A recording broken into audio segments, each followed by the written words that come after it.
Look at this photograph. Every time I do it makes me laugh. How did our eyes get so red? And what the hell is on Joey's head? This is where I grew up. I think the president owner fixed it up. I never knew we ever went without. The second floor is hot. In the short story Fountain of Sirens, the main character Attila Nagy states, "Each time I revisited the city where I was born and where I was destined to die, I became more and more like them," the Hungarians, I mean. To me, I relate to this passage on so many levels because no matter where I go with the military, I always find myself back at home in Whitewater, Wisconsin. I mean, I've been all over the world. I've been to Heidelberg, Germany, was at war in Kalat, Afghanistan, even went on a business trip to Ankara, Turkey, and of course, I'm here in Miami, Florida.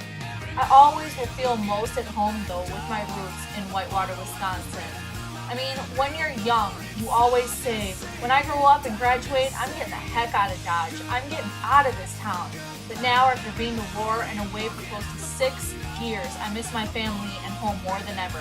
You never realize how important home and family are until you have been away from it for so long.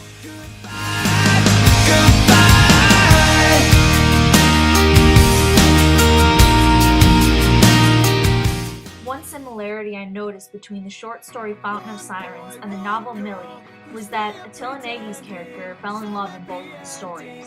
For me, it is similar, but I have two loves from my adolescent years. Both will remain nameless. When you fall in love, the only way to describe it is you see fireworks and you are awed by them. In an excerpt from Fountain of Silence, I read, "There was a time I would have preferred you.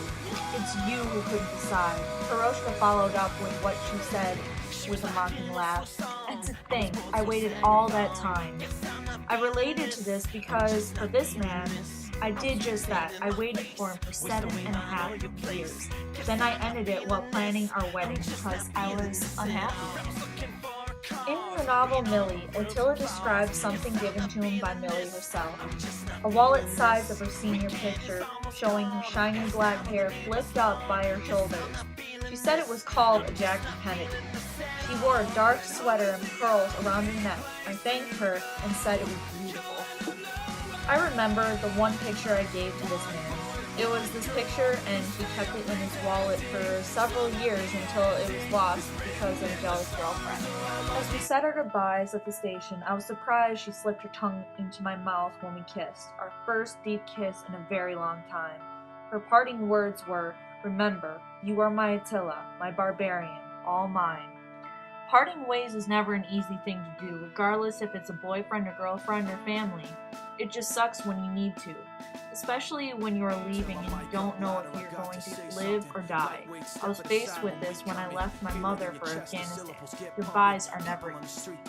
Start running, words on loose leaf sheet, complete coming. I jump on my mind, I summon the rhyme, I'm dumping. Healing the blind, I promise to let the sun in. Sick of the dark ways, we march to the drumming. Jump when they tell us that they want to see jumping. Fuck that, I want to see some